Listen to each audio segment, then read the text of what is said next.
আইবুড়োভাতের অনুষ্ঠানে সবার সামনেই তটিনীকে তুলে নিল স্পেশাল বাঞ্চ। হ্যাঁ বন্ধুরা, এমনটাই দেখা যাবে। বিস্তারিত জানতে ভিডিওটি না টেনে সম্পূর্ণ দেখতে থাকুন।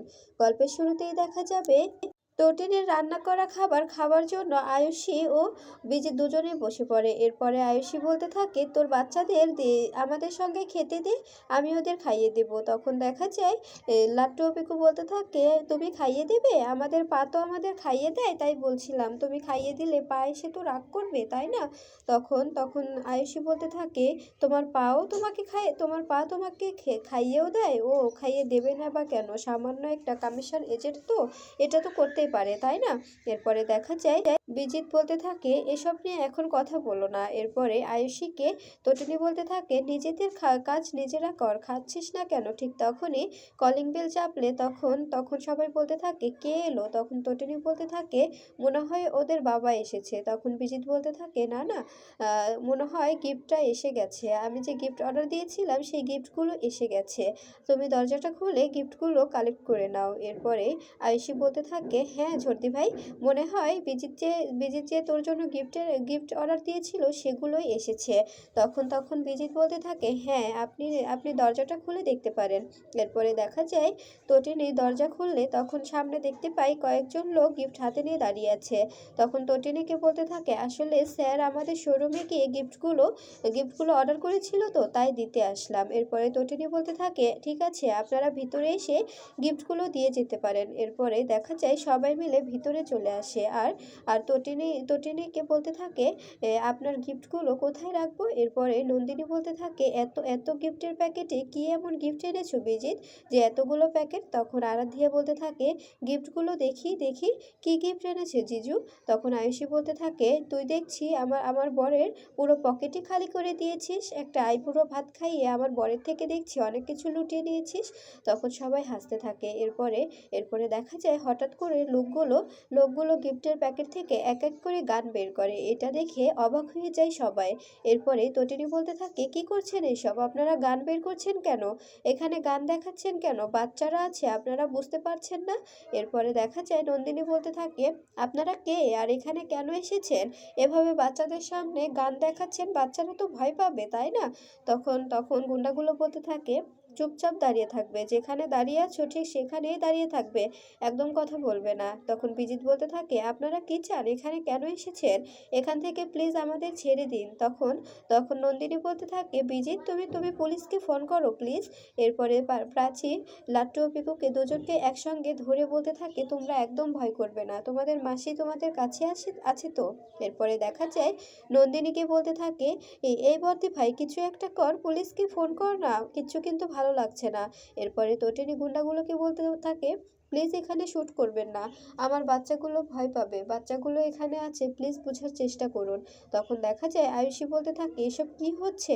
এরপরে দেখা যায় গুন্ডাগুলো বলতে থাকে, ঠিক বলেছেন, এখানে শ্যুট করা যাবে না। এই বলে তটিনীকে টানতে টানতে রুমের ভিতরে নিয়ে যায়। তখন আরাধ্যা বলতে থাকে, এসব কি হচ্ছে? আমি তো কিছুই বুঝতে পারছি না, প্লিজ কেউ পুলিশকে ফোন করো। এসব কিন্তু একদম মেনে নেওয়া যায় না। তখন দেখা যায় হঠাৎ করে শিবপ্রসাদ এসে দরজা ধাক্কা দিয়ে খুলে ফেলে। এরপরে শিবপ্রসাদ নিজের লুঙ্গিটা কোমরে বেঁধে ফেলে আর একে একে গুন্ডাদের সঙ্গে ফাইট করতে থাকে। শিবপ্রসাদকে দেখে অবাক হয়ে যায় সবাই। এরপরে লাট্টু পিকু বলতে থাকে, পা তুমি এসেছো? মাম্মিকে ওরা ভিতরে নিয়ে গেছে, তাড়াতাড়ি মাম্মিকে বাঁচাও, মাম্মিকে শ্যুট করে দেবে। তখন শিবপ্রসাদ বলতে থাকে, তোমার মাম্মির কিছু হবে না, তোমার মাম্মি নিজেকে প্রোটেক্ট করতে জানে। তখন দেখা যায় শিবপ্রসাদকে কেউ শ্যুট করতে এলে তখন শিবপ্রসাদ তাকে মারতে শুরু করে। এরপরে একে একে সবাইকে মারতে শুরু করে আর একে একে সবাইকে মাটিতে শুইয়ে দেয়। এরপরে শিবপ্রসাদ বলতে থাকে, এখানে এখানে এই শিবপ্রসাদ গাঙ্গুলির বাড়িতে কিছুতেই তোরা মারপিট করতে পারবি না, এখানে দুজনই সাহসী মানুষ আছে, বুঝতে পেরেছিস? এরপরে ওদের থেকে গান কেড়ে নিয়ে ওদের একে একে শ্যুট করতে থাকে শিবপ্রসাদ শ্যুট করলে লোকগুলো মাটিতে লুটিয়ে পড়ে। এরপরে দেখা যায় ভিতর থেকে গুন্ডারা এসে শিবপ্রসাদকে অ্যাটাক করলে তখন শিবপ্রসাদ তাদের সঙ্গে ফাইট করতে থাকে। এই সব কিছু দেখে অবাক হয়ে যায় আয়ুষী, আরাধ্যা, প্রাচী, প্রার্থনা ও নন্দিনী। এরপরে আরাধ্যা বলতে থাকে, এসব কি হচ্ছে? জিজু এভাবে কি করে ফাইট করছে? তখন আয়ুষী বলতে থাকে, এটাও তো আমি ভাবছি। এরপরে একটা লোক বিজিতের মাথায় রিভলভার ধরে বলতে থাকে, ওনাকে কিন্তু শ্যুট করে দেব। তখন শিবপ্রসাদ বলতে থাকে, করে শ্যুট কর, কেউ কিছু বলবে না, কারণ তুই বিজিতকে শ্যুট করতে পারবি না, কারণ তোদের বিজিতই হায়ার করে এনেছে, তাই তো? এই বলে লোকটাকে ধরে তার হাত থেকে গান কেড়ে নেয়। এরপরে দেখা যায় শিবপ্রসাদ বলতে থাকে, কি আমি জানতাম যে তুই বিজিতকে মারবি না, কারণ বিজিতই তোদের পুরো টিমটাকে হায়ার করেছে এখানে এখানে আমার পরিবারটিকে শেষ করার জন্য। তো তোর কেউ কোনো ক্ষমতাই নেই যে বিজিতকে মারবি কিংবা আমার পরিবারকে মারবি। আমার পরিবারকে কেউ ছুঁতে পারবে না। শিবপ্রসাদের এমন কথা শুনে অবাক হয়ে যায় বিজিত বলতে থাকে, কি বলছেন এসব? আমি হায়ার করেছি মানে? ওরা তো আমাকেও অ্যাটাক করেছে, আমি হায়ার করব কি করে? তখন দেখা যায় নন্দিনী এই ব্যাপারটা বুঝতে পারে আর বলতে থাকে, এবার বুঝতে পারছি তুমি কেন যেচে নেমন্তন্নটা নিয়েছিলে, কেনই বা যেচে এখানে খেতে এসেছো, এবার বুঝতে পারছি।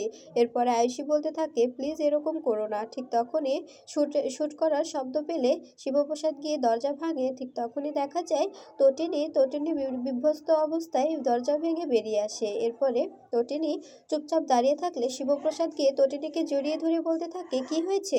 তুমি এভাবে ভেঙে পড়ছো কেন? কি হয়েছে? তুমি ঠিক আছো তো? তোমার কিছু হয়নি তো? তখন বাচ্চারা গিয়ে তটিনীকে জড়িয়ে ধরে বলতে থাকে, কি হয়েছে তটিনী? কি হয়েছে মাম্মি? তুমি ঠিক আছো তো? তোমার কিছু হয়নি তো? তখন তটিনী বলতে থাকে, আমি দুজনকে শ্যুট করে দিয়েছি, আমি দুজনকে শ্যুট করেছি, আমার কিছু ভালো লাগছে না। আমি কি করে শ্যুট করলাম আমি কিছুই বুঝতে পারছি না। এরপরে শিবপ্রসাদকে জড়িয়ে ধরে কাঁদতে থাকে আর বলতে থাকে, এখন আমি কি করব? আমাকে তো পুলিশ ধরে নিয়ে যাবে, জানো? বা আমার বাচ্চাদের শ্যুট করতে চাইছিল, আমি কি করতাম? আমার নিজের জীবন বাঁচাতে আমি ওদেরকেই শ্যুট করে দিয়েছি, এখন আমি কি করব বলো তো? এরপরে আয়ুষী বলতে থাকে, এসব কি হচ্ছে? আমি কিচ্ছু বুঝতে পারছি না। ঠিক তখনই স্পেশাল ব্রাঞ্চের অফিসাররা চলে আসে আর তখন আয়ুষী বলতে থাকে, আপনারা কি করে এখানে এলেন? তখন বলরাম বলতে থাকে, আমরা আগে থেকে এই খবরটা পেয়েছিলাম যে এখানে কিছু একটা হবে, আগে থেকেই আমরা জানতাম। আর আর এখানকার যে অবস্থা কি হবে সেটা আমাদের আগে থেকে ধারণা ছিল। এরপরে শিবপ্রসাদ বলতে থাকে, আসলে আসলে অনেক লাশ পড়েছে তো, এগুলো কাইন্ডলি নিয়ে যান, এগুলো দেখে বাচ্চাগুলো ভয় পাচ্ছে। এরপরে দেখা যায় সৌরভ বলতে থাকে, এগুলোকে কে মেরেছে? তখন টটিনি বলতে থাকে, আমি মেরেছি, আমার বাচ্চাগুলোকে মারতে চাইছিল, আমাকে বদ্ধ ঘরে নিয়ে গিয়ে আমার সঙ্গে অসভ্যতম করছিল, এই জন্য আমি মেরেছি। এরপরে দেখা যায় মায়া বিজিতকে বলতে থাকে, স্যার আপনাকে তো আমাদের সঙ্গে যেতে হবে, আমাদের অফিসে যেতে হবে। তখন বিজিত বলতে থাকে, কেন? আমি যাব না। তখন দেখা যায় বলরাম বলতে থাকে, অবশ্যই যেতে হবে, আপনাকে তো যেতেই হবে। তখন দেখা যায় সবাই চলে গেলে তখন নন্দিনী আর শিবপ্রসাদ থেকে যায়। এরপরে নন্দিনী শিবপ্রসাদকে বলতে থাকে, আচ্ছা শিবপ্রসাদ, তুমি কি করে এভাবে ফাইট করলে? আমি তো বুঝতে পারছি না, এভাবে তো আর সাধারণ মানুষ ফাইট করতে পারে না। তখন শিবপ্রসাদ বলতে থাকে, আপনি বলুন, আপনার সামনে যদি আপনার সন্তানকে কেউ রিভলভার তাক করে থাকে তবে আপনি কি ঠিক থাকতে পারবেন? সেরকম আমিও পারিনি, তাই মেরে দিয়েছি। এরপরে নন্দিনী মনে মনে বলতে থাকে, কিছুতেই আমি বিশ্বাস করি না, কারণ সাধারণ মানুষের পক্ষে এভাবে মারাটা সম্ভব হবে না। এরপরে শিবপ্রসাদ সহ সবাই স্পেশাল ব্রাঞ্চে চলে আসে। তখন সবাইকে আটকে রাখলে নন্দিনী বলতে থাকে, এভাবে কিন্তু আপনি আমাকে আটকে রাখতে পারেন না, আপনার কোনো রাইট নেই এভাবে আমাদের আটকে রাখতে। তখন দেখা যায় বলরাম বলতে থাকে, আপনাদের সবাইকে ছাড়া গেলেও কিন্তু বিজিত লাহিড়ীকে ছাড়া যাবে না, আমরা বিজিত লাহিড়ীকে কিছুতেই ছাড়বো না, ওনাকে এখানে থাকতে হবে। ওনার দোষ যতক্ষণ প্রমাণ না হচ্ছে ততক্ষণ উনি এখান থেকে বেরোতে পারবে না, ওনাকে এখানেই থাকতে হবে। তখন আয়ুষী বলতে থাকে, এসব কি বলছেন? ও এখানে থাকবে কেন? ও কি করেছে? ও তো আর কোনো দোষ করেনি। তখন দেখা যায় তটিনী বলতে থাকে, আপনারা এভাবে আমাদের আটকে রাখছেন কেন? আমি তো বললাম যে আমি ভুল করে মেরে ফেলেছি, আমার জীবন বাঁচাতে আমি মেরেছি। তখন দেখা যায় মায়া শিবপ্রসাদকে ইশারা করলে শিবপ্রসাদ বলতে থাকে, দেখছি আমি কি করা যায়, তোমরা ওদের ইন্টারোগেট করো। এরপরে দেখা যায় বিজিত বলতে থাকে, আপনাকে আমি আমার বিলগুলো দেখাচ্ছি যে আমি তটিনী গাঙ্গুলির জন্য গিফটগুলো কিনেছিলাম। এরপরে বিল দেখালে মায়া ও বলরাম বলতে থাকে, এটা কি করে হতে পারে, এগুলো তো আসল বিল। কিন্তু ওরা ওই গিফটের প্যাকেটগুলিতে এভাবে এভাবে অগ্নিয়াস্ত্র নিয়ে এসেছিল কেন? তখন দেখা যায় আয়ুষী বলতে থাকে, এই বদ্দি ভাই তুই কিছু কর না, তুই কিছু একটা কর বিজিতকে এখান থেকে বের করার জন্য, তুই তো উকিল তাই না? তখন দেখা যায় তটিনীকে নিয়ে যেতে চায় সবাই, কিন্তু কিন্তু কোনোভাবে যেতে দেওয়া হয় না। এরপরে অন্য ঘরে এসে সবাই মিলে কথা বলতে থাকে। তখন শিবপ্রসাদ বলতে থাকে, যে ছেলেটি আছে তাকে ইন্টারোগেট করার দায়িত্বটা আমাকে দেওয়া হোক স্যার। আমি ওর মুখের ভিতর হাত দিয়ে পাকস্থলী থেকে কথাটা বের করে আনবো। তখন স্যার বলতে থাকে, হ্যাঁ পরশুরাম, তোমাকেই দায়িত্বটা দেওয়া হবে, তুমি তোমার দায়িত্ব পালন করো।